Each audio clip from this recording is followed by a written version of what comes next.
Hello everyone, এই ভিডিওতে আমরা পশ্চিমবঙ্গ পুলিশের র্যাঙ্ক ও ফুল ফর্ম সম্পর্কে জানব। সবার প্রথমে রয়েছে বা সর্বোচ্চ পদে রয়েছে DGP and IGP, director general এবং ইন্সপেক্টর জেনারেল অফ পুলিশ। ডিজিপির নিচে রয়েছেন ADG, additional director general of police. তার নিচে রয়েছেন IGP, inspector general of police, ইনি জোনের প্রধান। DIG, deputy inspector general of police, ইনি রেঞ্জের প্রধান। তার নিচে রয়েছে এসপি, সুপারিনটেন্ডেন্ট অফ পুলিশ, ইনি জেলার প্রধান। এই যে বলছি জোনের প্রধান, রেঞ্জের প্রধান, জেলার প্রধান, কেন এভাবে বলা হচ্ছে? কারণ পুলিশ ডিপার্টমেন্ট তিন ভাগে ভাগ হয়েছে, জোন, রেঞ্জ এবং জেলা। তাহলে জোনের প্রধান হচ্ছে আইজিপি, জোনের নিচে কিছু রেঞ্জ থাকে, সেই রেঞ্জের প্রধান হচ্ছে ডিআইজি, আর রেঞ্জের নিচে অনেকগুলি পুলিশ ডিস্ট্রিক্ট রয়েছে, সেই ডিস্ট্রিক্টের প্রধান হচ্ছে এসপি, সুপারিনটেন্ডেন্ট অফ পুলিশ। এরপরে দেখো এসপির নিচে রয়েছে additional SP, additional superintendent of police.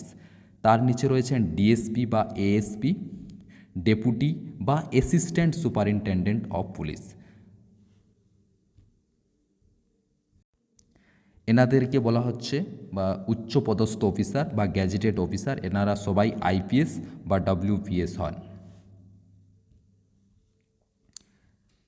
তারপরে দেখো কারা রয়েছে, যারা অধস্তন পদ বা নন gazetted rank. Inspector of police মানে ইন্সপেক্টর, তার নিচে রয়েছেন সাব ইন্সপেক্টর, একটি ছোট থানার ইনচার্জে ওসি বা তদন্তকারী অফিসার। তার নিচে রয়েছেন অ্যাসিস্ট্যান্ট সাব ইন্সপেক্টর বা এএসআই, তার নিচে রয়েছেন কনস্টেবল বা লেডি কনস্টেবল, এবং তার নিচে রয়েছে এনভিএফ বা সিভিক ভলেন্টিয়ার্স।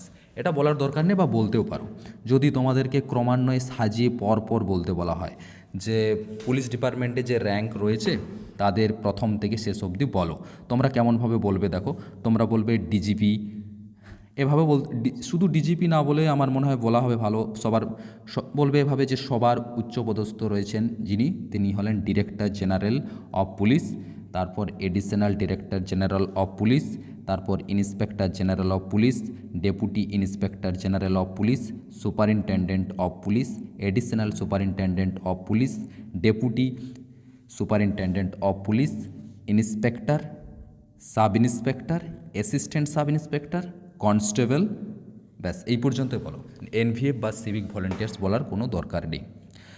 আর ফুল ফর্মগুলো অবশ্যই ভালোভাবে দেখো, কারণ ফুল ফর্ম থেকেও জিজ্ঞাসা করে যে ডিজিপির ফুল ফর্ম জানো, তখন বলবে ডিরেক্টর জেনারেল অফ পুলিশ। ঠিক আছে, আইজিপির full form inspector general of police. স্পেলিংগুলো একটু ভালোভাবে দেখে নিও। আর এডিজির ফুল ফর্ম কি? Additional director general of police. তারপর হচ্ছে আইজিপি, আইজিপির ফুল ফর্ম কি? Inspector general of police. আর একজন আইজিপি জোনের প্রধান হয়। ঠিক আছে, ডিজিপি ইনি পুরো পুলিশ প্রশাসন, পুলিশ ব্যবস্থাকে কন্ট্রোল করেন। ঠিক আছে, আর ডিজিপি এবং তার সাথে কিছু এডিজি থাকছেন পুরো পুলিশ ব্যবস্থাকে পরিচালনা করার জন্য। এরপর যে জোনের প্রধান বলছি, এটা তো তোমাদেরকে প্রথমে আরেকবার বললাম যে পুলিশের যে প্রশাসনিক কাঠামোকে সুন্দরভাবে পরিচালনা করার জন্য কয়েকটি বিভাগে ক্রমান্বয়ে ভাগ করা হয়েছে। সবার প্রথমে তিনটি জোন, জোনের নিচে রয়েছে কিছু রেঞ্জ, এবং রেঞ্জের নিচে রয়েছে জেলা, জেলার নিচে রয়েছে সাব ডিভিশন, সাব ডিভিশনের নিচে রয়েছে থানা, থানার নিচে রয়েছে আউটপোস্ট বা ফাঁড়ি। তাহলে সেই ক্ষেত্রে জোনের প্রধান হচ্ছে আইজিপি, আর ডিআইজি হচ্ছে রেঞ্জের প্রধান, জেলার প্রধান হচ্ছে সুপারিনটেন্ডেন্ট অফ পুলিশ। বলা হয় না যে এই জেলাতে এসপি কে রয়েছেন, আর তোমরা তোমাদের জেলার যে এসপি রয়েছেন তার নাম অবশ্যই ভালোভাবে জেনে ইন্টারভিউ দিতে যাবে। যদি তোমাদের মনে কারো জানা না থাকে তো কমেন্ট করো, আমি তোমাদের জেলার এসপির নাম বলে দেবো। দেখা হবে নেক্সট ভিডিওতে কোনো police related interview guide video নিয়ে।